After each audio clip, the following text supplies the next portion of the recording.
আমি অসম চৰকাৰে নিৰ্বাচনৰ আগতে বিভিন্ন আঁচনি আৰম্ভ কৰিছিলোঁ আৰু বহুকেইখন আঁচনিয়ে ইতিমধ্যে 5 বছৰো পূৰ্ণ হৈছিলে। কিন্তু নিৰ্বাচনৰ পিছত আমাৰ বাজেট অধিৱেশন নোহোৱা বাবে প্ৰায়বোৰ আঁচনিয়ে বন্ধ হৈ যাবলগীয়া পৰিৱেশ হৈছিলে আৰু তাৰ ফলত ৰাইজৰ কষ্টও হৈছিলে। মই ৰাইজক বিভিন্ন সংবাদ মাধ্যমৰ জৰিয়তে জনাইছিলোঁ যে জুলাই মাহত আমাৰ বিধানসভাৰ অধিৱেশন হ'ব আৰু আমি আগষ্ট মাহৰ পৰা চৰকাৰৰ জনহিতৈষী আঁচনিবিলাক আৰম্ভ কৰিম। 1 আগষ্ট তাৰিখে আমি অৰুণোদয় আঁচনি পুনৰ আৰম্ভ কৰিলোঁ। 6 আগষ্ট তাৰিখৰ পৰা আমি নিযুত বাবু আৰু নিযুত মইনা আঁচনি আমি আৰম্ভ কৰিলোঁ আৰু আজি আমি ৰহা সমষ্টিৰ পৰা আমাৰ সুলভ মূল্যৰ মচুৰ দালি আৰু চেনি বিতৰণৰ কাৰ্যসূচীটিও আমি আৰম্ভ কৰিবলৈ ইয়াত সমবেত হৈছোঁ। আমি বৰ্তমান আপোনালোকক নিমখটো দিব পৰা নাই কিবা এটা কাৰিকৰী অসুবিধাৰ বাবে, কিন্তু কিছুদিনৰ ভিতৰতে আপোনালোকে দালি চেনি আৰু লগত নিমখটো আপোনালোকে পোৱা আৰম্ভ কৰিব। আজি আমি আপোনালোকক দালি আৰু চেনিৰে এই কাৰ্যসূচীটো আমি আৰম্ভ কৰিছোঁ। এতিয়াৰ পৰা প্ৰতি মাহৰ 1 তাৰিখৰ পৰা 10 তাৰিখৰ ভিতৰত আমি যি অন্ন সেৱা সপ্তাহ পালন কৰোঁ তাতে আপোনালোকে বিনামূলীয়া চাউল আৰু চেনি আৰু দালি আপোনালোকে কিনিব পাৰিব। ইয়াৰ পিছত লাহে লাহে মই আৰম্ভ কৰিম যে আপোনালোকক প্ৰতিশ্ৰুতি দিয়া অনুসৰি কেনেকৈ আমি আপোনালোকক মিঠাতেলটো দিব পাৰোঁ, কেনেকৈ আমি নিমখখিনিও দিব পাৰোঁ আৰু অৰুণোদয় আঁচনিটো যিবিলাক পৰিয়াল বাদ পৰি গৈছে বা শাহুৰেক আৰু বোৱাৰীয়েকৰ মাজত এগৰাকীয়ে পাইছে এগৰাকীয়ে পোৱা নাই, তেওঁলোককো কেনেকৈ অৰুণোদয় দিব পাৰোঁ সেই বিষয়ে আমি লাহে লাহে আমাৰ কামবিলাক আৰম্ভ কৰিম। চৰকাৰখন অলপ গত লওক আৰু চৰকাৰখনে গত লোৱাৰ লগে লগে আমি আমাৰ জনকল্যাণমূলক কামবিলাক আমি আৰম্ভ কৰিব পাৰিম। এইবাৰ চৰকাৰ গঠন কৰাৰ পিছতে আমি উজনিত যিটো বান পৰিস্থিতিৰ সন্মুখীন হ'বলগীয়া হ'ল তাৰ বাবে আমাৰ বহুত কষ্ট আৰু পৰিশ্ৰম সেইটো ফালে আমি লৈ যাবলগীয়া হোৱা বাবে আমি বহুখিনি কাম অলপ পিছ পৰি গৈছে, কিন্তু এতিয়া বান পৰিস্থিতি লাহে লাহে খাম কাটিছে আৰু আমি চৰকাৰখনে আপোনালোকক প্ৰতিশ্ৰুতি দি যোৱা অনুসৰি বিভিন্ন নতুন নতুন উন্নয়নমূলক আঁচনি আমি হাতত ল'ব আৰম্ভ কৰিম আৰু আমি আপোনালোকৰ আশা আকাংক্ষাসমূহ পূৰণৰ বাবে আমি আগবাঢ়ি যাম।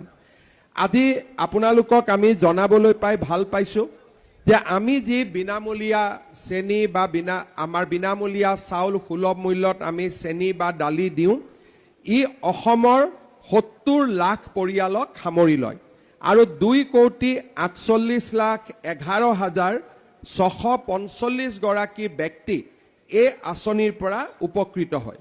মই অলপ আগতে আমাৰ বিভাগক সুধিছিলোঁ যে নগাঁও জিলাত কিমান পৰিয়াল এই আঁচনিৰ পৰা উপকৃত হয়।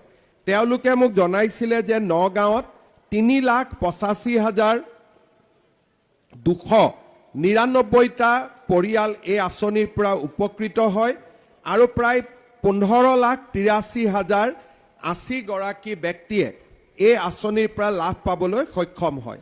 আমাৰ ৰহা সমষ্টিত 61,614টা পৰিয়াল এই আঁচনিৰ পৰা উপকৃত হয় আৰু 2,36,000 ব্যক্তি এই আঁচনিৰ পৰা উপকৃত হয়। আমাৰ ৰহা সমষ্টিত 356খন ফেয়াৰ প্ৰাইচ শ্বপ আছে আৰু নগাঁও জিলাত 1797টা আমাৰ ফেয়াৰ প্ৰাইচ শ্বপ আছে। এই আঁচনিখন ৰূপায়ণ কৰাৰ ক্ষেত্ৰত আমাৰ সমবায় সমিতি আৰু ফেয়াৰ প্ৰাইচ শ্বপসমূহে যথেষ্ট গুৰুত্বপূৰ্ণ ভূমিকা পালন কৰে। মই তেখেতসকলকো আজিৰ এই দিনটোত এই আঁচনিখনত সহযোগিতা কৰাৰ বাবে ধন্যবাদ আৰু কৃতজ্ঞতা আগবঢ়াইছোঁ। আমাৰ প্ৰধানমন্ত্ৰী ডাঙৰীয়াই আমাক বিনামূলীয়াকৈ চাউল দিয়ে। ৰাজ্য চৰকাৰখনে অৰুণোদয়ৰ পৰা সুলভ মূল্যত চেনি দালি নিযুত মইনা নিযুত বাবু আমাৰ 5 লাখ টকালৈকে চিকিৎসা সাহায্য বিভিন্ন আঁচনি আমি ৰূপায়ণ কৰি আহিছোঁ আৰু আহিবলগীয়া দিনবিলাকত আমি দুখীয়া দৰিদ্ৰ মানুহক ইয়াতকৈও বেছি সহায় কৰিবৰ বাবে আমি যত্নপৰ হৈ থাকিম। আঁচনিখনৰ সমান্তৰালভাৱে মই আজি আৰু দুটা কথা ক'ব খুজিছোঁ। ইলেকশ্যনৰ পিছত মই ৰহা সমষ্টিত প্ৰথমবাৰৰ বাবে আহিছোঁ। ৰহা ৰাইজক মই ধন্যবাদ জনাইছোঁ যে আপোনালোকে আমাৰ শশীকান্ত দাসক পুনৰ এবাৰ বিজেপিৰ বিধায়ক হিচাপে নিৰ্বাচিত কৰি প্ৰেৰণ কৰিছে। ৰহা সমষ্টিত ইলেকশ্যনৰ সময়ত মই বহুকেইটা ঘোষণা কৰি থৈ গৈছিলোঁ। আপোনালোকক মই প্ৰতিশ্ৰুতি দিছোঁ যে অহা 5 বছৰত ৰহা সমষ্টিৰ উন্নয়নৰ কাৰণে আমি বহুত কাম কৰিম আৰু আপোনালোকৰ যিমান আশা আৰু আকাংক্ষা আছে তাক আমি নিশ্চিতভাৱে পূৰণ কৰিম। ৰহাত ষ্টেডিয়ামৰ পৰা কেইবাটাও প্ৰতিশ্ৰুতি মই দি থৈ গৈছিলোঁ। মোৰ গোটেই প্ৰতিশ্ৰুতিবোৰ লিখা আছে আৰু এটা এটাকৈ মই গোটেই প্ৰতিশ্ৰুতিবোৰ বাস্তৱত ৰূপায়িত কৰিম আৰু আমাৰ ৰহা সমষ্টিক উন্নয়নৰ পথত আমি আগুৱাই লৈ যাম। আজি মই দীঘলীয়াকৈ ক'ব খোজা নাই, কাৰণ আপোনালোক সকলোৱে জানে যে আমাৰ অসমবাসী ৰাইজৰ এইবাৰ মনটো বহুত বেয়া হৈ আছে উজনিৰ বানপানীৰ কাৰণে। সেইবাবে আমি অতি অনুষ্টুপীয়া কৰি আজিৰ সভাখন আয়োজন কৰিছোঁ। অন্যথাই আমি বহুত ভাল কৰি আৰু ডাঙৰ কৰি সভাখন কৰিব পাৰিলোহেঁতেন, কিন্তু আজি আমি মাত্ৰ আঁচনিখন আৰম্ভ কৰি দিব খুজিছোঁ। পিছত মই ৰহালৈ আকৌ আহিম, বিশেষকৈ আমাৰ জোঙাল বলহু গড়ৰ আঁচনিটো উদ্বোধন কৰিবৰ বাবে মই 2 এদিনতে আকৌ ৰহালৈ আহিম। তেতিয়া ৰহা সমষ্টি আপোনালোকৰ আৰু বিভিন্ন আঁচনি বা বিভিন্ন নতুন কথা মই আপোনালোকক জনাম। আজি পুনৰ এবাৰ মই খাদ্য আৰু অসামৰিক যোগান বিভাগক মই ধন্যবাদ জনাইছোঁ যে অতি সোনকালে বাজেট পাছ হোৱাৰ 10 দিনৰ ভিতৰতে আপোনালোকে আঁচনিটো আৰম্ভ কৰিব পাৰিলে। মই এইটো অনুৰোধ কৰিম যে খুব সোনকালে আপোনালোকে যাতে নিমখটো দিয়াৰ ব্যৱস্থা কৰে আৰু আমি একেলগে ৰাইজক যিমানখিনি প্ৰতিশ্ৰুতি দিছিলোঁ এই প্ৰতিশ্ৰুতিবোৰ বাস্তৱত ৰূপায়ণ কৰাৰ বাবে আমি একেলগে কাম কৰিম।